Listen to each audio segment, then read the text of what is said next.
Bismillahirrahmanirrahim. Assalamualaikum warahmatullahi wabarakatuh.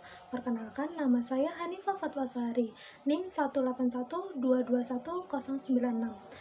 Saya berasal dari BKI 5C. Nah, di sini saya akan sedikit memaparkan tentang materi yang saya dapat atau materi yang saya buat, yaitu mengenai kesulitan dalam mengatur anak TK yang malas belajar. Langsung saja, kesulitan dalam mengatur anak TK yang malas belajar. Anak merupakan masa depan dan kebanggaan bagi setiap orang tua, apalagi saat mereka memasuki jenjang sekolah. Mereka sudah dianggap sebagai pewaris negara atau penerus bangsa. Nah, namun banyak anak-anak yang malas untuk belajar, bahkan tidak mau untuk masuk sekolah karena alasan tertentu. Nah, untuk itu apa saja sih strategi yang harus dilakukan dalam menghadapi siswa TK yang malas belajar? Nah, di sini ada 4 strategi dasar belajar dalam mengajar. Antara lain, yang pertama adalah mengetahui terlebih dahulu dari kepribadian masing-masing dari siswanya. Yang kedua, mempertimbangkan dan memilih sistem belajar mengajar secara tepat. Yang ketiga, memilih dan menetapkan prosedur, metode, dan teknik belajar mengajar yang dirasa cocok untuk diterapkan pada siswa yang akan diajar tersebut. Yang selanjutnya atau yang keempat yaitu mengevaluasi hasil kegiatan belajar mengajar. Kemudian, agar siswa TK tidak malas untuk belajar, dapat diterapkan strategi sebagai berikut. Nah, biasanya tuh siswa malas untuk belajar. Nah, di sini ada strategi yang dapat diterapkan untuk siswa yang malas belajar. Strategi yang pertama yaitu menciptakan kesiapan belajar. Strategi yang kedua yaitu memberikan motivasi yang membangun peserta didik agar lebih giat dalam proses pembelajaran. Yang ketiga, menciptakan keharmonisan. Yang keempat, memberikan bimbingan yang cocok untuk anak tersebut. Yang keenam, menyelipkan jenaka sebagai transisi pembelajaran.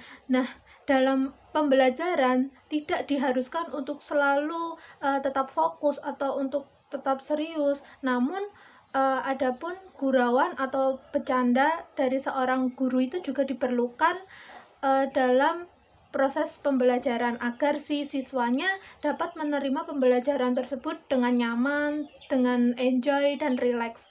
Kemudian selanjutnya yang ketujuh, memberikan hadiah. Biasanya anak kecil itu suka kalau diberi hadiah. Yang harus dilakukan untuk meningkatkan kreativitas siswa TK adalah yang pertama, jangan memaksakan si anak untuk berbuat ini itu. Biasanya si anak akan lebih menentang jika dirinya itu disuruh-suruh. Biarkanlah si anak tersebut mengembangkan kreativitas dirinya. Yang kedua, membiarkan anak mengembangkan cara berpikirnya melalui permainan yang sederhana. Misalnya menggunakan plastisin atau malampet, terus kemudian menggunakan bola bekel atau dan lain sebagainya. Kemudian yang ketiga yaitu menyediakan media yang mampu mengasah pola pikir anak. Contoh medianya yaitu tembok. Tembok dapat mengasah pola pikir anak dengan cara anak membiarkan anak untuk mencoret-coret tembok seperti itu. Nah, faktor apa saja sih yang mempengaruhi anak tersebut malas untuk belajar? Nah, di sini faktor itu dibedakan menjadi dua atau ada dua. Yang pertama faktor internal dan yang kedua adalah faktor eksternal. Faktor internal atau faktor dalam diri. Nah, faktor internal ini ada dua, yaitu faktor fisiologis. Faktor ini meliputi kondisi fisik, juga sangat mempengaruhi proses belajar. Yang kedua yaitu faktor psikologis, yaitu seperti cacat mental, kurangnya bakat, ego juga dapat mempengaruhi.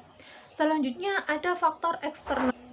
Faktor eksternal ini meliputi faktor keluarga, faktor lingkungan sekolah, dan faktor lingkungan tempat tinggal. Faktor keluarga itu karena keluarga berperan sangat penting dalam membantu proses pembelajaran si anak tersebut. Selanjutnya, faktor lingkungan sekolah. Faktor di sekolah itu juga sangat mempengaruhi pola pikir si anak tersebut. Selanjutnya yaitu faktor lingkungan tempat tinggal. Nah, di tempat tinggal itu biasanya si anak lebih mudah condong untuk mengikuti kegiatan yang dilakukan oleh temannya. Jadi, faktor tempat tinggal itu juga berpengaruh dalam proses pembelajaran si anak tersebut. Nah, namun di sini yang paling utama, peran yang paling terpenting yaitu peran orang tua. Guru di sini hanyalah sebagai pembimbing dan mengarahkan saja. Orang tua harusnya memperhatikan perkembangan dari masing-masing anaknya. Nah, mungkin cukup sekian yang dapat saya sampaikan. Kurang lebihnya saya mohon maaf. Wassalamualaikum warahmatullahi wabarakatuh.